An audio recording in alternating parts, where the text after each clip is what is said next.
And now it's my part, which is to introduce my dear friend and colleague, Pete Girguis, who some of the technical things he got his undergrad at UCLA and his PhD from UC Santa Cruz, two of the big center for marine biology. And from there, he moved on to become a postdoc at the marine at Mbari, the Monterey Bay Aquarium, to do a postdoc with Ed DeLong. And that is a very special place that he's kept close to his heart. But he came here, he crossed the continent, joined our faculty in the Department of Organismic and Evolutionary Biology in 2005. He went through the ranks really quickly to become a full professor in 2013. Since then, he's also maintained strong ties with Mbari, where he is actually an adjunct research engineer. Pete's research combines microbial ecology, physiology, biochemistry, molecular biology to examine the roles that microbes play in the mediating deep ocean carbon and nitrogen cycling. And of course, many of these microbes survive thanks to my beloved invertebrates, even though he likes to think that it's the other way around. In order to study microbes in the ocean and in the lab, Pete and his colleagues have developed a variety of new instruments and techniques, such as high-pressure systems to mimic natural environments and in situ geochemical sensors that are advancing understanding on the ways in which microbes run the world. So, but when I think about Pete, I mean, Pete is really a marine biology at heart. And when I think about him, I think about the inspirational work of Jacques Cousteau. And many of you here are old enough, like me, to know Jacques Cousteau. Okay? He was a very special individual in many ways. He was in the Navy, fought the Nazis. People don't know a lot of those things. But especially, I mean, he was someone so inspired by this ocean that he decided when there were no underwater cameras and no underwater gear that he wanted to film the underwater and show it to the world. So he developed, worked with engineers to develop underwater cameras and underwater devices to, like breathing underwater. For example, the first aqua lung was tested by Jacques Cousteau. And combining that engineering with his passion for the ocean and biology is what made him so unique among all the other biologists. Pete has a lot of that. I mean, Pete reminds me a lot to Jacques Cousteau, where he has been able to develop and engineer a lot of new tools to study the oceans. You go to his lab and it's just a mix of biology and engineering, and he used to have that track out in the parking lot. I don't know if you still have that one or not, where all the students are always inventing new machines to be able to bring animals from the deep, or organisms from the deepest parts of the oceans up in the surface. So obviously, a lot of his similarities with Jacques Cousteau is like, for example, he's on the board of directors of the Ocean Exploration Trust, which is one of the big trusts that is trying to make awareness about deep oceans.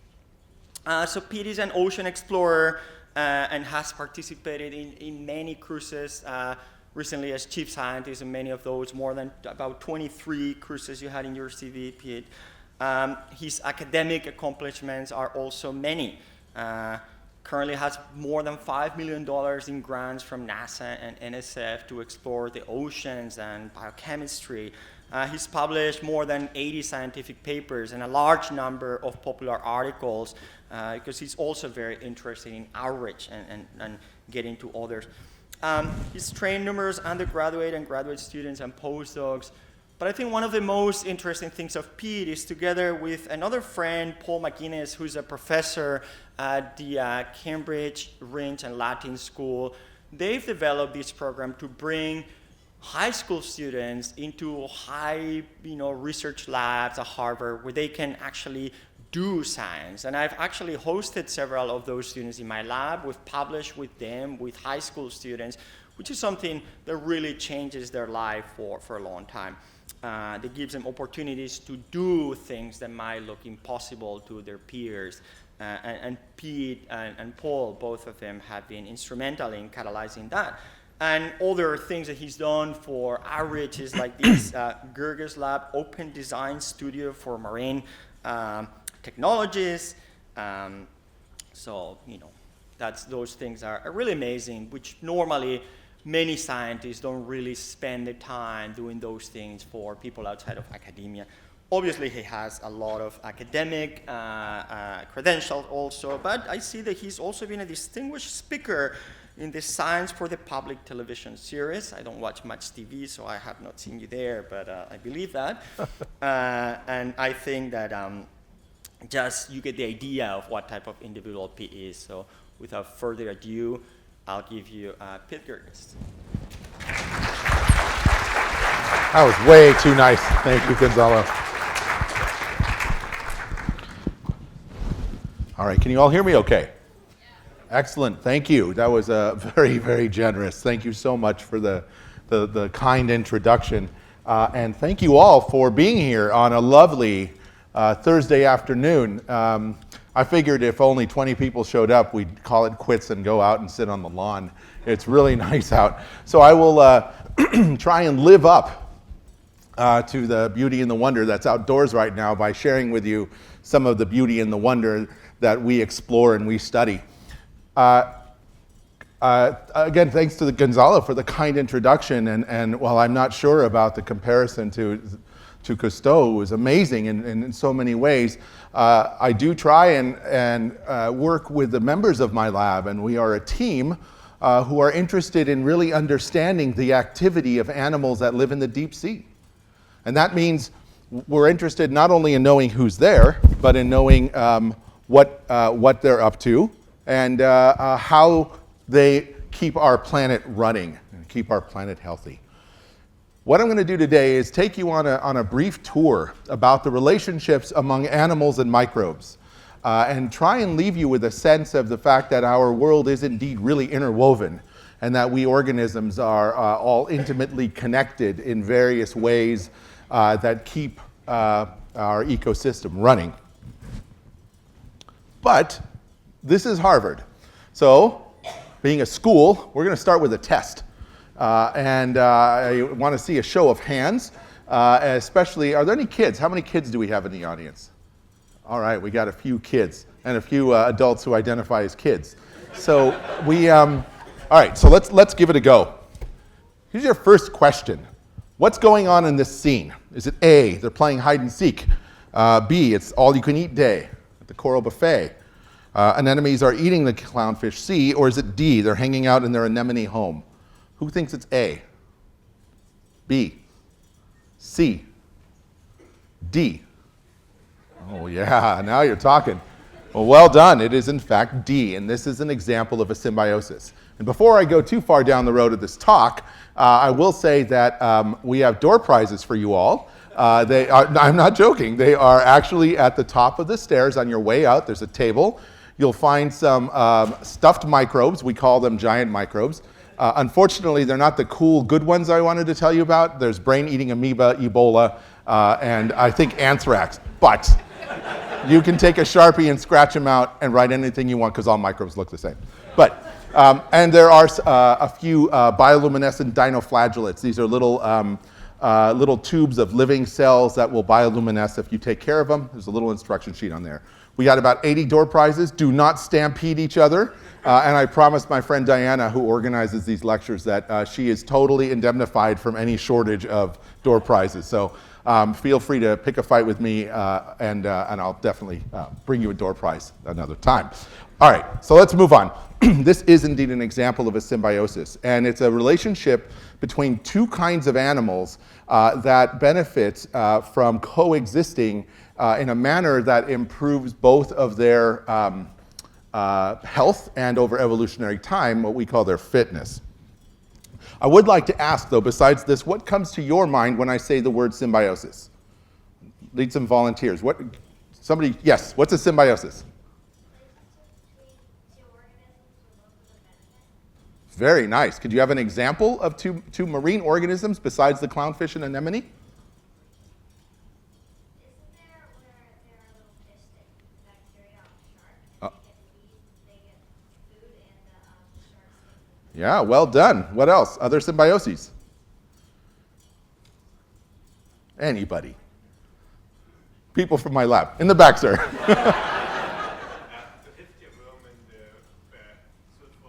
Oh yeah, that's right. The deep sea vent tube worm and their sulfur oxidizing bacteria. Let's have one more. Sir? Corals and zooxanthellae. Corals and zooxanthellae. Indeed, there are many symbiosis of which you are familiar, including coral reefs and their symbiotic algae and bacteria. These yellow tangs that are eating parasites off of a sea turtle. Some of you hippies in the audience, I know, think this is symbiosis, and that's okay. We'll talk about that later. And as the young lady said, the fish that clean the parasites off of sharks. Well done. Symbiosis actually means many different things to many different people. And in fact, it's been the subject of much debate. For close to, I'd say about 1870, so certainly about 150 years or so, where people have been discussing what exactly is a symbiosis. But I think the broadest definition, coined here by Heinrich Anton de Berry back in the late 1700s, is that symbiosis broadly means the living together of unlike organisms.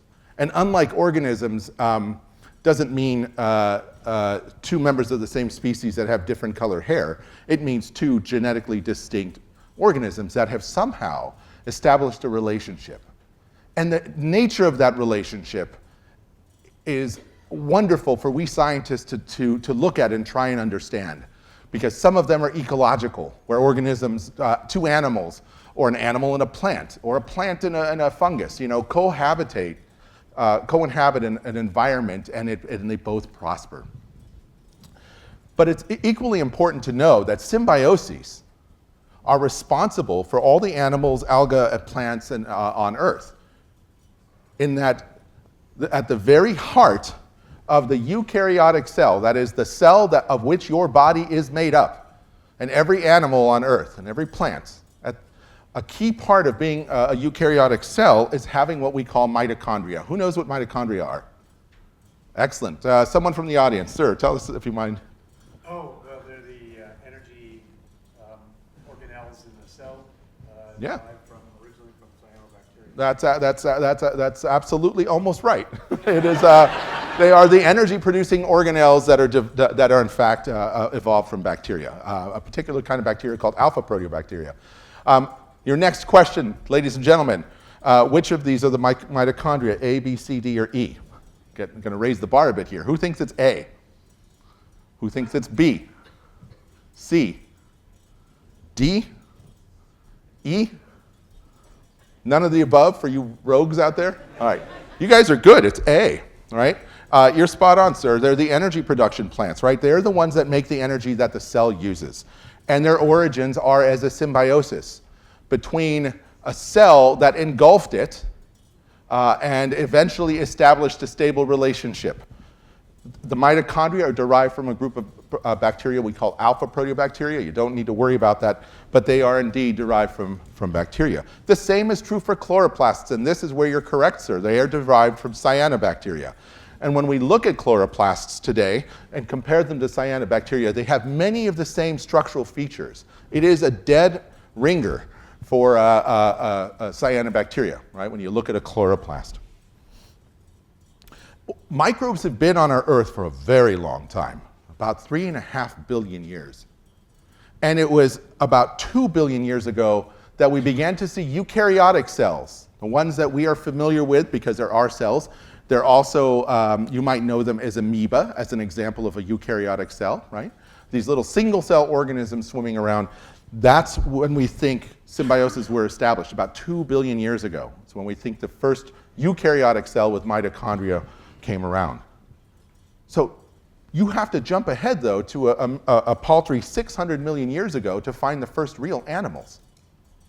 So before 600 million years ago, it was a microbial world. Some symbiosis existed. We don't even know how far back symbioses go, but we know they go back quite a way, right? So the first animals appear 600 million years ago. And since that time, animal-microbial symbioses are everywhere.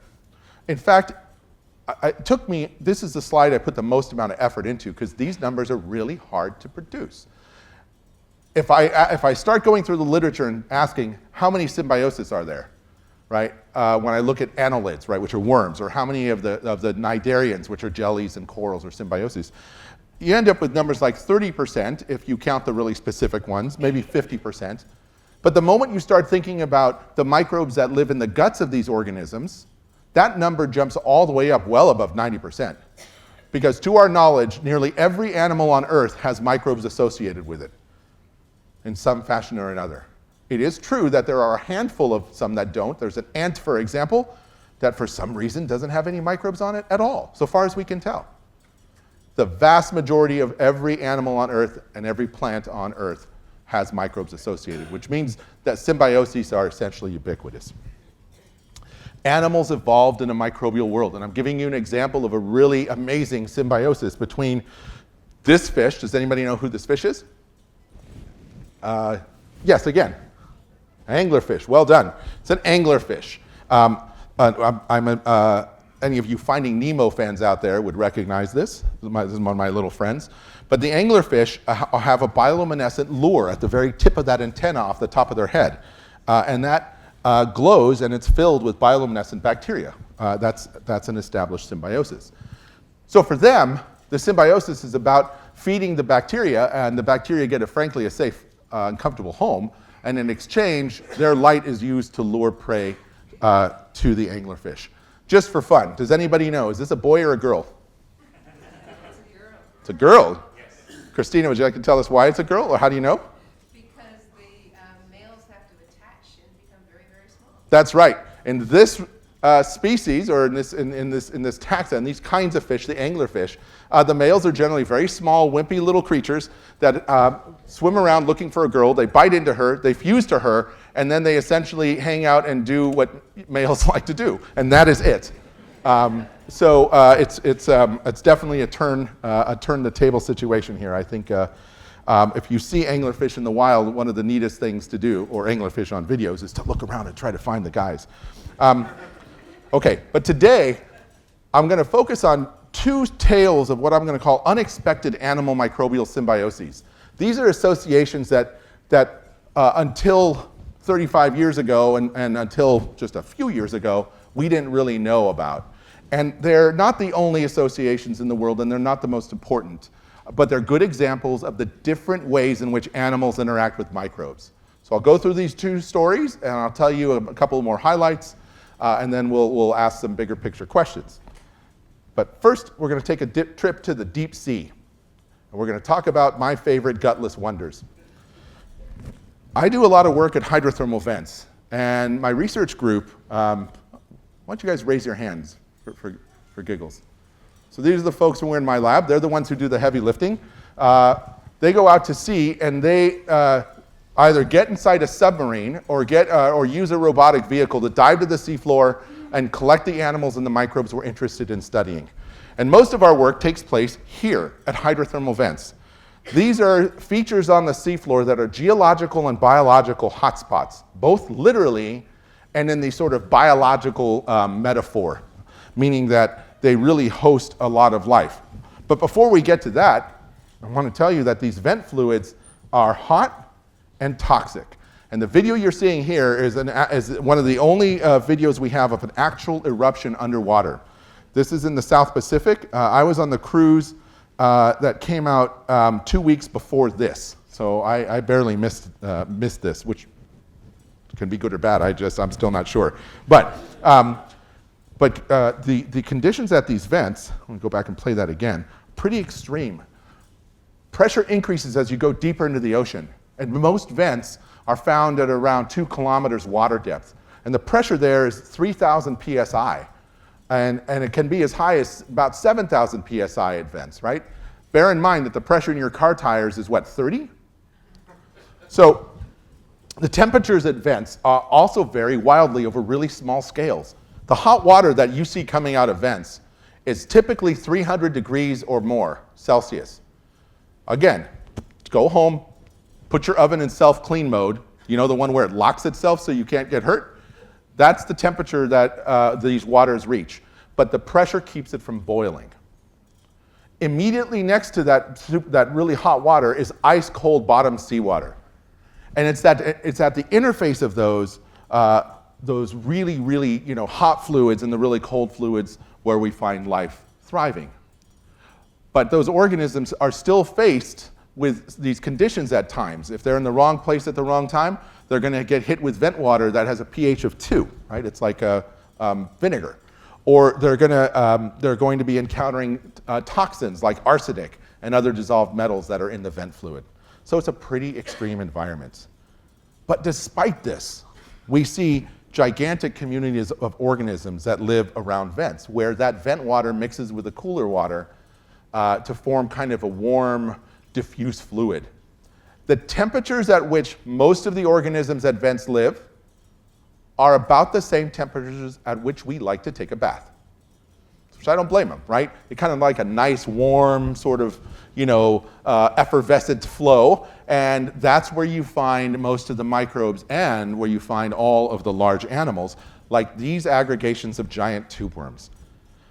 When we go to these vents and we look at the density of life, meaning the biomass, how many grams or kilograms or pounds of animal do we find in a square meter or a square yard? You reach densities that you find in places like the rainforest.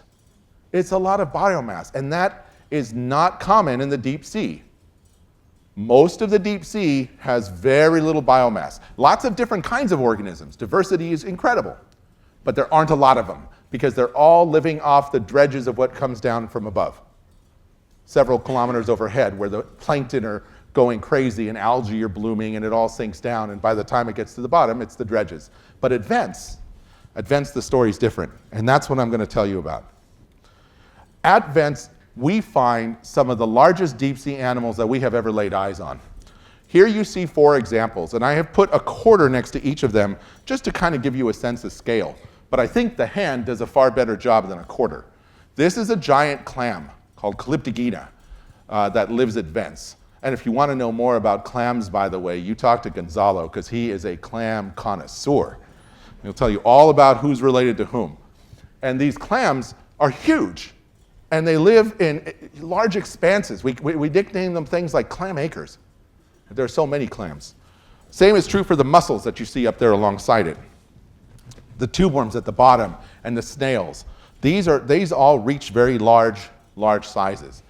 This is one of the pictures from the earliest vent expeditions. This gentleman is Meredith Jones, who was at the American History, if I remember correctly, Gonzalo, is that right? Or I think so. And he was one of the first people to describe Riftia, and here he is holding one of the specimens they recovered. This is a worm. This is its body, not its tube.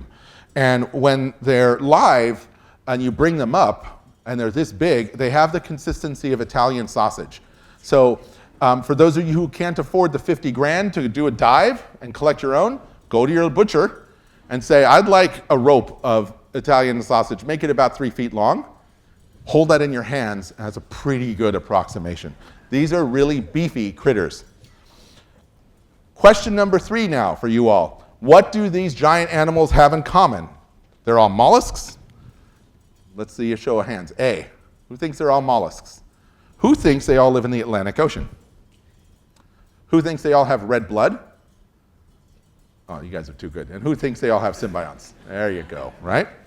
That's the deal. All of these animals have symbionts, despite the fact that they're found in many different ocean basins. Some of the critters I showed you come from the South Pacific, others from the Northwestern Pacific, and some from the Atlantic. But they all have symbionts. And anytime we go to an event and we see big, large animals, if we've never seen them before, we're almost certain they have symbionts. And this is a really special relationship. In fact, it was discovered by our own Colleen Cavanaugh, who's a professor here, and in 1981, she and another fellow, Horst Felbeck, out at Scripps Institution of Oceanography, made the first description of an animal that was symbiotic with a bacteria that lived inside its cells. Not just on its surface, not an alga like you see in coral reefs, but a bacteria. And not just any bacteria, one that eats sulfide. That's what makes this relationship so startling. Here's an animal that has evolved to host bacteria deep inside its body, inside cells, and these bacteria use sulfide. Well, who cares about sulfide? Why is it such a big deal? Sulfide's that rotten egg smell that you catch a whiff of when you walk by a sewer. It is more poisonous than cyanide. Don't panic, that little whiff that you get from the sewer is nothing. Your body is so good at smelling sulfide because it's so toxic that is not a going concern. But at the concentrations at vents here, they're high enough to kill people. And even during our cruises, we tell people if you're getting too much sulfide from your experiments, like get out of the room. This worm has evolved the ability to bind that sulfide from the seawater in which it bathes, transport it deep inside its body, and provide it to its symbionts. And I'll tell you a bit more about that in just a second. But it's not just limited to the worms, it's the worms and the clams and the snails. And the pictures you see up here are of the inside of one of these giant clams in panel C. You can see the gill. If you all eat clams, the gills are a lot smaller and they're definitely not full of elemental sulfur like this thing is. But when you zoom in with an electron microscope, which is what Colleen Cavanaugh has done, you get something that looks like this. And these are the symbionts, the little cells inside bigger host cells. Just for the record, this is actually a micrograph from the tube worm, not the clam, but you get the idea. Again, all microbes look alike, so I sometimes will not worry too much, but you get the point. But what's cool is that these symbiotic bacteria are autotrophic. And that's a fancy word for saying they produce their own food. The symbionts in these tube worms do what plants do, but they do it using chemical energy. Most of you are comfortable with the idea that plants can make their own food, right? They harness energy from the sun, they take that energy and they use it to take carbon dioxide out of the atmosphere and produce food, sugars. The microbes at these vents do the same thing, but there's no sunlight. They do it using chemical energy. Some of them will use sulfide and oxygen. Some of them will use methane and oxygen. And if any of you have ever worked a gas stove or a barbecue, you know how much energy is in methane when you ignite it in the presence of oxygen. These chemicals have a lot of energy. And if you can mix the right ones, you get that energy out, and then you convert carbon dioxide to sugar, just like plants. The difference is kind of like a solar cell versus a battery, where a battery, you're doing work through these chemical reactions, okay? But I have a soft spot for these vent tube worms, of all the hydrothermal vent Symbioses. And they're my gutless wonder friends. They really are the poster children, if you will, for vent animals. Because, well, we discovered them first, but they are really very bizarre. This worm is one of the smaller ones we collected. So this is probably about 30 centimeters or about a foot long. The adults have no mouth, no gut, or no anus in the way that you would think of it. They're a sealed off bag. The babies do. They have a mouth, and the babies swim through the water, the larvae swim through the water, and we presume they encounter a symbiont, and we presume that once they have their symbiont, they settle and they undergo metamorphosis, right? So they change their body shape, and they become, they grow into the adult form. The worm you see here, the feathery thing on top, is called its plume. That's its gas exchange organ, or its gill.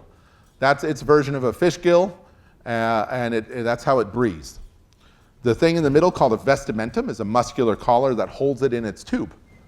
And the thing below is called a trophosome. That's the Italian sausagey part. And that's where the microbes live. And in any adult worm, you're going to have between 1 and 10 billion bacteria per worm.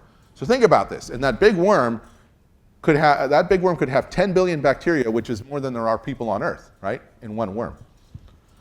These are really fast-growing worms, and this was my obsession when I was a graduate student.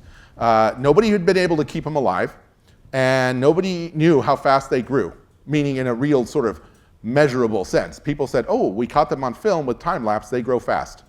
They can come back in about 1.5 years from nothing to a big colony. But I really wanted to figure out how to keep them alive. And I did with the serendipitous help of a water bath that broke. Don't let anyone fool you. 90% of scientific discoveries are serendipity. That is true. But once we figured it out, like, oh my goodness, they actually do like these warm bathtub temperature waters, we could keep these alive and get them to reproduce in the lab. And that was a game changer. Because for the first time, I could put a worm in a pressure vessel and measure how much carbon dioxide it was actually taking up and tell you how fast it was growing. And those data demonstrated that Riftia is the single fastest growing animal on our planet.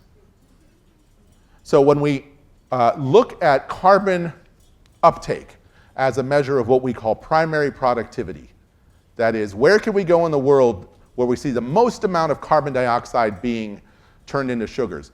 It's actually off the coast of Chile in the algae. But that's a big mixed community and a big mixed environment. If you ask that same question about individual organisms, Riftia beats them all, including this kelp forest that I had up there momentarily.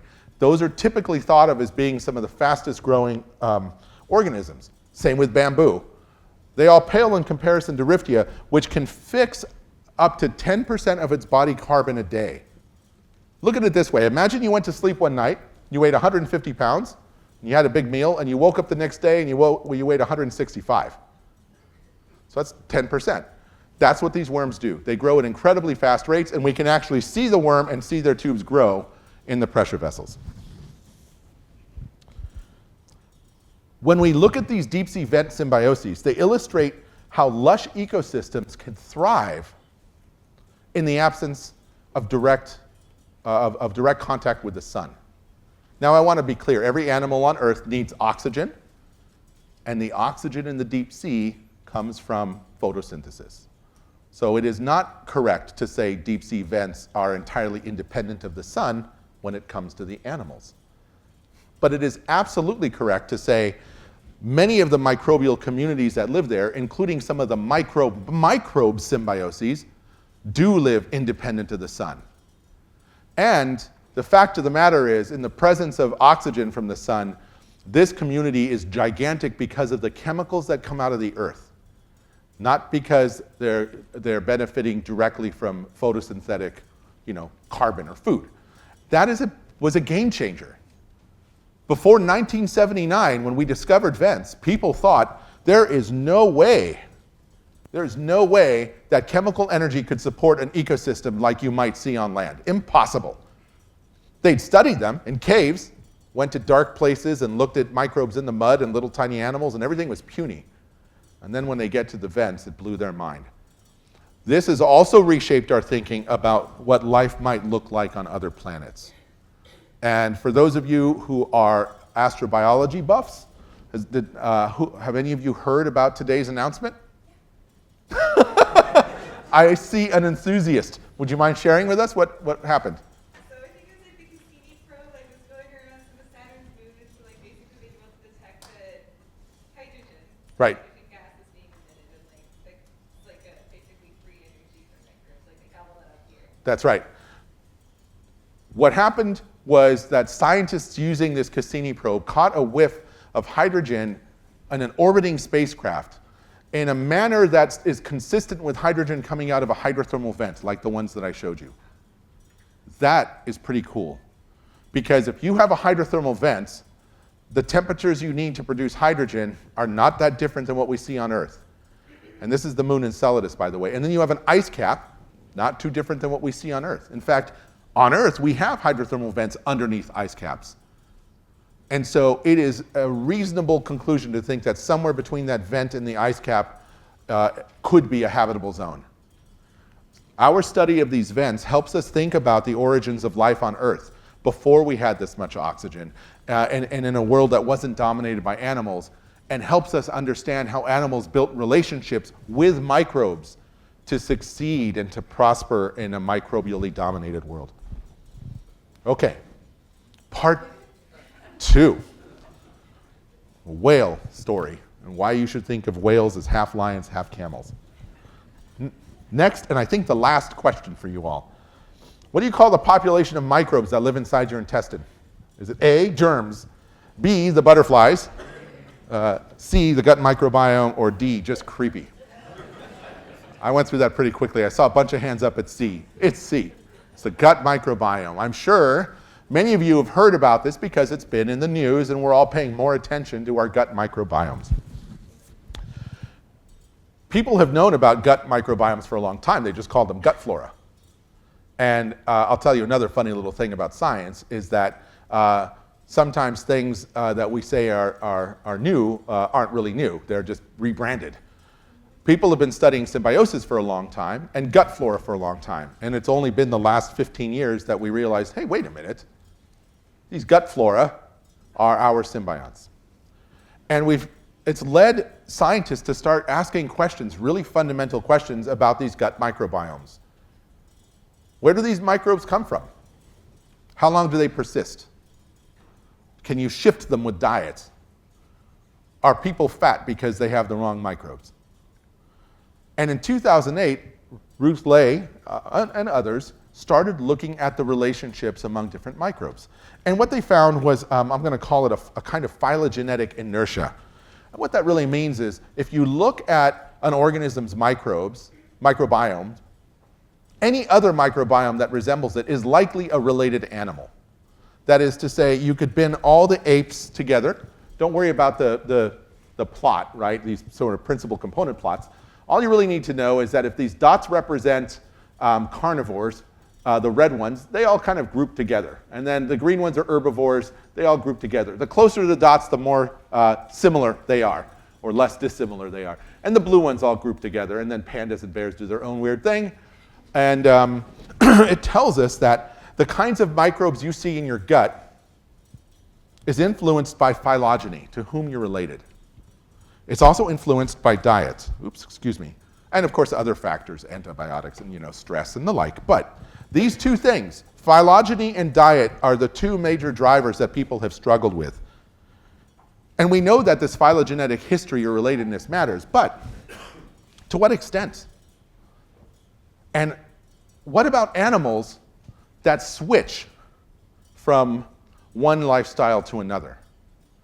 What about animals that went from the sea to the land, or vice versa? And that brings us to our friend, the baleen whale. Now, before I tell you about whales, I will have to confess that as an undergraduate and a graduate student, we formed a team, a club, if you will, of people who hated marine mammals. Because, that was just so not cool. Like, you're not a real marine biologist unless you love something like an urchin. Right? Whales and dolphins are all too easy. But I got to tell you, this project was kicked off by an undergraduate who came to the lab and spoke with a former student, John Sanders, and myself. And she said, I'm really interested in looking at the microbes in the guts of whales. I said, okay. There aren't really many marine folks here. Gonzalo, I don't know that she asked him, because she probably knew he'd say, no, you take your whale gut stuff and go out, take that elsewhere. Don't deal with like poo in this lab. But the point is that she came up and had this idea on her own. And as we started to explore it, it unfolded into the story I'm going to share with you here today, which I think is another example of symbiosis in action among undergrads, graduate students, and faculty. But back to the story. Baleen whales are a great model for studying the role of diet and phylogeny, and here's why. Baleen whales are descended from land herbivores. Artiodactyls, it's their ancestral descendant that has led to camels, hippos, cows, and whales, right? And this phylogenetic tree isn't exactly robust. You don't need to worry about that. What you need to know is that whales are in fact related to hippos, and in turn they're related to camels. Whales and their relatives have multi-chambered guts. And what's the point of a multi-chambered gut? Well, cows are a classic example, and something that we've all probably heard about at some point in our life. When you look at the gut of a cow, or a hippo, or a whale, it has lots of different compartments. The most famous one being the rumen, which we've all heard about, I imagine, or some of us have heard about. And that rumen is what gives them this sort of name, ruminant. These different chambers host different microbial populations, or microbial symbionts. And cows and camels, et cetera, harbor microbes in their rumen that break down cellulose. Because that's what cows eat. They eat a lot of grass, and grass has this structural carbon compound called cellulose. And that's kind of like, the 2x4s in a house. The whole point of the cellulose is to give it shape and rigidity and allow it to stand upright and allow the leaf to not flop over. But it's really hard to break down. And very few animals possess the ability to natively break it down. It's microbes that do the heavy lifting. And rumens provide just the right oxygen-free environment to support the microbes that break down cellulose. And that's how cows get a lot of nutrition, right? And camels and hippos and so on, all right? Humans, which are omnivores, and carnivores like lions and other cats, don't have chambered guts. We have pretty straight guts. And on top of that, our gut microbiomes have a very different signature that reflects both the evolution of our gut and the food that we eat, okay? But here's the thing. Unlike cows and hippos, baleen whales are carnivores. They are. In what is arguably the world's least fair fight, this giant whale eats lots of tiny, tiny shrimp and other little crustaceans, right? And they cruise the oceans and eat these things and envelop them. They're not eating phytoplankton or algae. They're literally carnivores. But whales still have a chambered gut. And that, once Annabelle, this undergraduate I had mentioned, she had started producing these data, we started asking, well, now wait a minute. Here's their gut microbiome. What is a carnivore doing with a chambered gut? So Annabelle went out on research vessels, meaning small boats, and she took her sampling gear, meaning buckets and gloves, and she collected her samples, meaning whale poo, and preserved them on the boat and brought them back to the lab. And we started, sorry, I don't know what's going on with this show here, but we started extracting the DNA and looking at the genes that this community of microbes in this whale poo contained. Whale poo is pretty representative of the genes and the microbes are pretty representative of what you see in the gut.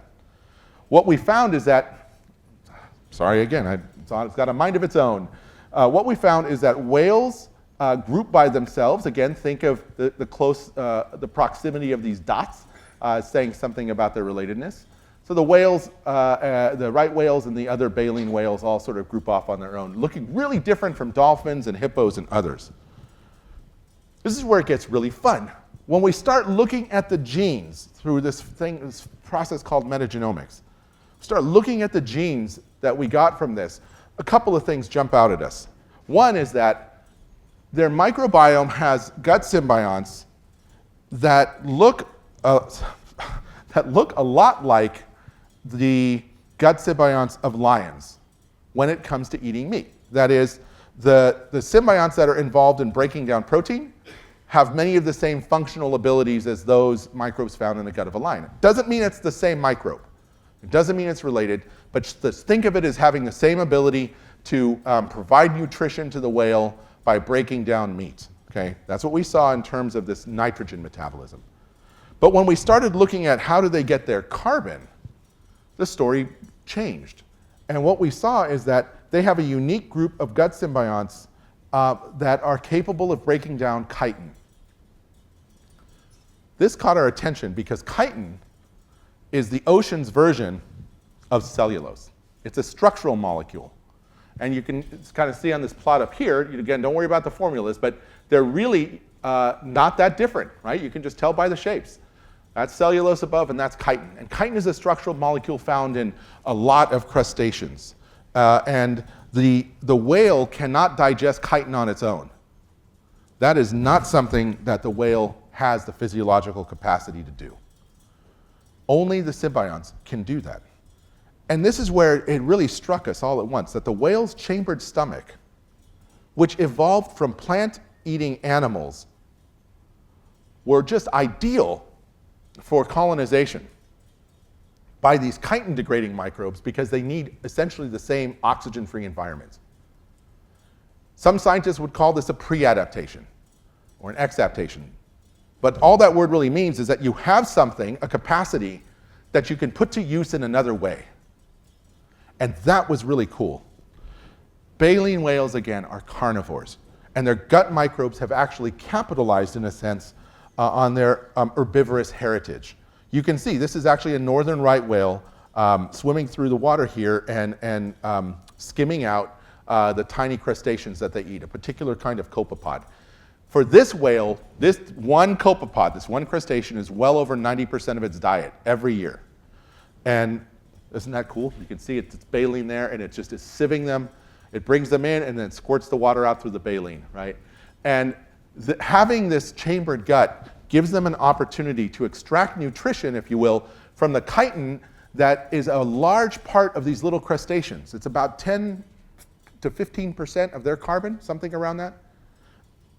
And that is what's really cool, is it gives them an opportunity to really maximize the amount of nutrition they get from their diet.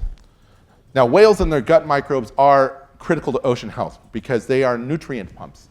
And what you can see is that this little schematic here is the whales come shallow, and they're up there, and that's generally where they take a breath, and they poo, and they do all those other things. And they'll often swim deeper, not always, but often they'll swim deeper, and they'll forage down below, or they'll do the converse. In other words, their feeding and pooing activity acts to move nutrients from the upper ocean into the deeper ocean, and vice versa, right? So we would call that a biological pump, where a large organism has this major influence on the chemistry of the ocean. And they provide about 75% of the nitrogen used by the surface algae. So when they're feeding on organisms in deeper waters and they come up and they pee, that nitrogen is available to the community, and that is a very big deal. Now, there are many other important symbioses, and I wanted to share those two, again, to provide you two very contrasting examples of how animals have partnered with microbes. But we can't forget about coral reefs, right? They're symbiotic with algae and microbes, and they host some of the most diverse marine communities. They occupy a fraction of a percent of the ocean's surface, but host about 25% of the known diversity. And I would argue their success is largely due to the symbiosis. In the waters in which corals live, there is not a lot of plankton for them to eat. There's not a lot of organic carbon. And this partnership with the algae that can use the sunlight to produce organic carbon and feed the coral allows them to be very successful. It's autotrophy. They can feed themselves. And so successful, in fact, that corals are gigantic features in parts of the ocean where there isn't a lot of nutrition. That's the Great Barrier Reef. This is the Great Barrier Reef seen from space. It is huge. And it's a growing concern these days because, of course, you probably have heard about coral reef die-offs as a function of changing climate conditions and the like. But there are other symbioses that you may not have heard of that are playing an equally important role in the ocean and in our lives. There are microbial-microbial symbioses that are help keeping our planet habitable. Methane is a potent greenhouse gas. Let me go back here a little bit. And gigatons of methane are produced each year by microbes in the deep, deep ocean sediments down below. Something north of 90 gigatons a year. And what's amazing is that another group of microbes, a variety of them in fact, form these partnerships or symbioses, and they actually eat nearly all of that methane before it leaves the sediments. It's gone. And scientists have studied this since the 1960s, and nobody believed it for about 2 decades until they finally showed, yeah, there's this consortium, a group of organisms, of microbes, that work together to nearly eat all of this methane. If they didn't do that, our planet would be a very different place. Methane is a very potent greenhouse gas, way more potent than carbon dioxide. And while it doesn't have the persistence that carbon dioxide does, methane decays it has a half-life, so to speak, about every 8 years. If there was enough of this coming out of the seafloor, it would be a very different world. You would have a runaway greenhouse effect, kind of like you see on Venus. Right? So this association is just as important as any other that we're more familiar with. Now, animal-microbial symbioses have been very successful. From the very specific relationships that we see advance to broader associations like our gut microbes. And the question often comes up as to why. Why does symbiosis seem to be so good? Besides all the lovey-dovey, let's all work together and be friends, why does this work? And I'm going to try and sum it up for you in 2 slides. I'm going to definitely ask Gonzalo's forgiveness here because this next slide is really bad. I'm summing up all of animals and I'm completely disregarding their phylogenetic history and all the things that Gonzalo cares about. And probably Nomi too. I see Nomi back there. I'm going to be in a world of hurt with my faculty. But here's the punchline about animals with my physiology hat on, okay? Animals have evolved many different body shapes that allow them to solve many, many problems in our world. Flatworms can take up nutrients from mud without having to eat anything because they're flat. And it makes their surface area really big and broad.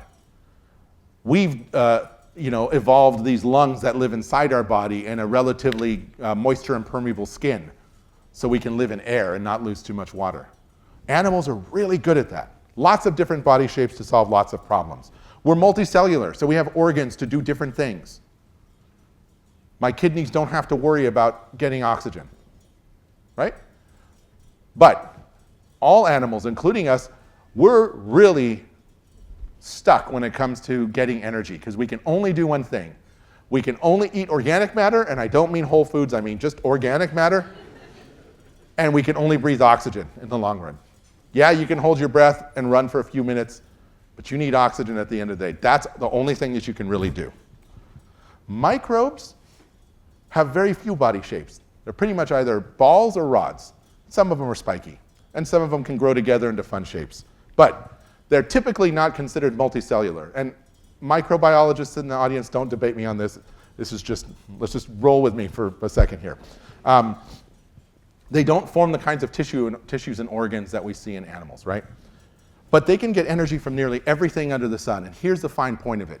Microbes can get energy from hydrogen and from methane and from sulfite and from rocks. They can breathe rocks. They have this incredible physiological diversity when it comes to energy metabolism. And they can do things that we can't do biochemically by a long shot. And there's a lot of them. There's 10 to the 27th microbes in our ocean. And I'll save you the math, but if you strung them end on end, you wouldn't reach to the moon or to the sun. You would span 105,000 light years in microbes. Think about it. 10 to the 27th microbes, they're a micron each.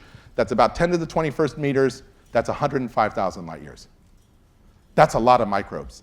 And for animals evolving in this microbial soup, where they have something to offer, this extraordinary physiological plasticity, and so metabolic plasticity, and animals in turn are evolving all these different specialized systems to do things like get sulfide from a vent and bind it to a protein and transport it deep inside the animal. This relationship is great. And so in many ways, these symbioses are productive because they are literally the best of both worlds. You capitalize on the opportunities provided by having a body with specialized systems and the physiological diversity of microbes, right? It's an engine of biological innovation, and it's innovation through partnerships, okay? And I'll end this by just saying that a quote from Ed Wilson here, right? Less than 1% of the species that have emerged are still around. The non-human organisms, be it animals, plants, or fungi, that have successfully survived and reproduced for a long time have done so because they have mastered the survival game. The words in yellow are mine.